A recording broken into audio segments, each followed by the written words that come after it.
What will you do if I told you that the skill you spend the most time developing could be easily replaced? Now, AI can't do that yet, but what it can do is write a story or a song, ChatGPT, as she said, or draw an image, and sometimes it's better than what an artist could do themselves. Now, the impact of AI on the creative industry is actually going to reveal an underlying issue with how creative workers are treated in their creative industries, from way back and going forward for the future. Now, the World Economic Forum, or an official body that predicts jobs and the trend, predicted that by 2025, 2 years from now, AI is going to replace 85 million jobs.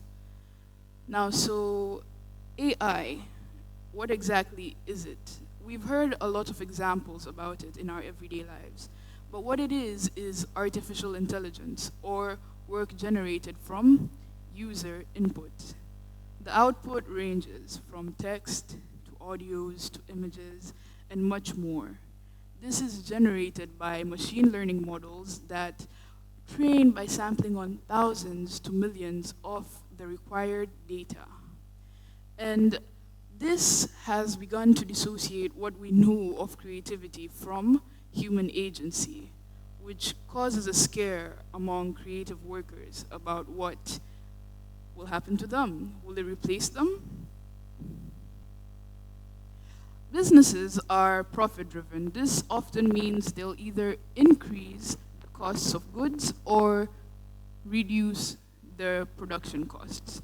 And AI presents a fundamental solution to these businesses over the labor intensity of an artist, meaning they're going to use capital or machinery and human-made tools to replace their labor, which is the humans and their mental work to create products.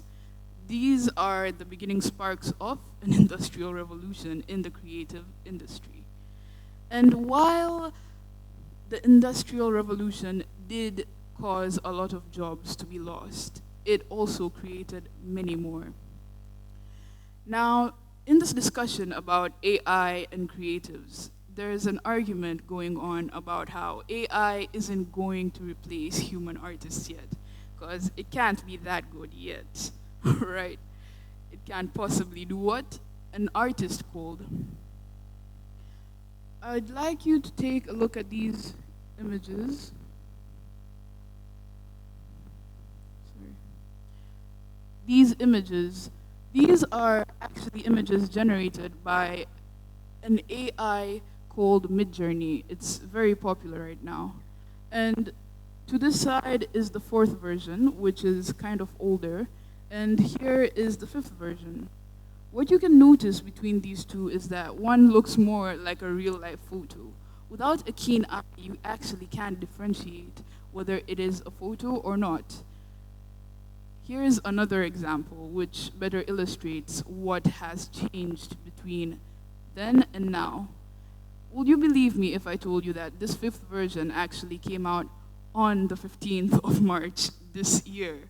As I was writing this talk, this version was released and it is amazing. It is going to not only impact creative workers, but our social and political environment as well. There's things called deepfakes, but I won't get too deeply into them. Now, this is work made by an artist, right? They spent hours making this. Just by a show of hands, can I see how highly you will value this work? Like, how high do you rate it? Just, if you would rate it highly, I mean, raise your hand. Okay, thank you. Now, what if I told you I actually lied to you and this is made by AI? Will you still raise your hand to rate it highly? Okay, there's fewer hands now. Now, some research has been done actually into how we value artwork, and it has been found that people value authorship more than anything.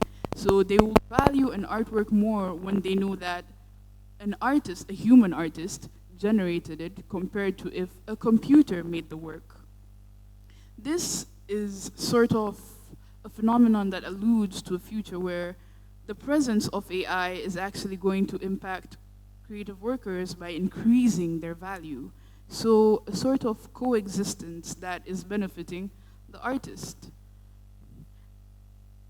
In the same way that it will benefit us, it can still be considered a tool to improve our skills. So we shouldn't just completely leave it out of our plans when we're considering how it is possible to make art with it.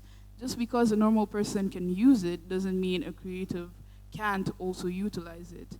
Because in the same way that a carpenter can use a saw to make the chair you're sitting on, if you're sitting on a wooden chair, you can also go to a hardware store and purchase the same saw, but not come up with the same result.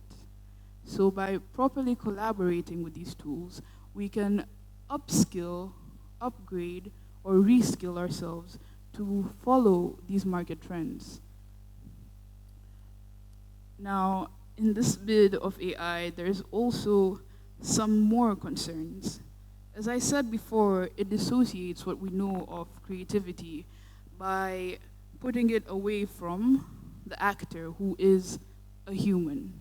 This dehumanizes it, but it can also rehumanize our concept of creativity because this gives us a chance to consider what exactly makes us, the people, irreplaceable compared to AI.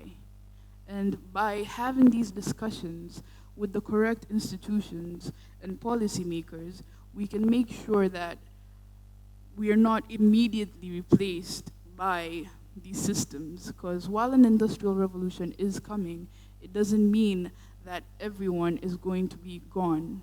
The threat of de-skilling and demonetizing entire professions shouldn't put us off of using this as a tool to upgrade the lifestyles of not only creatives, but ourselves. Because an American academic whose name is Eric Brynjolfsson once said that AI isn't going to replace lawyers. Lawyers who work with AI will replace lawyers who don't work with AI. Now, while there's concerns of low income currently, harsh working conditions, and precarity currently very, very widely spread in the creative industry. There's so many news articles that I just couldn't pick one. I think we've heard it about how lots of jobs have been offshored to lower wage markets for production costs and all that. Now, these lower wage markets are going to be the most affected because with the incoming of automation, it means that not only are singular people and industries going to be affected, but their entire economies as well. And while AI will continue to challenge us, not only creative workers, but you too, in your everyday lives as it continues to develop and improve its cognitive ability, it is still time, it is still early for us to adopt it and collaborate with it, to reskill, upgrade ourselves, stay with the trends. Because while it is going to get rid of 85 million jobs, the World Economic Forum also said that it's going to create 97 million new jobs. So there is still hope. Not everything is negative. There's also the fact that it's increasing the value of human-made work. So that is another positive outlook of it.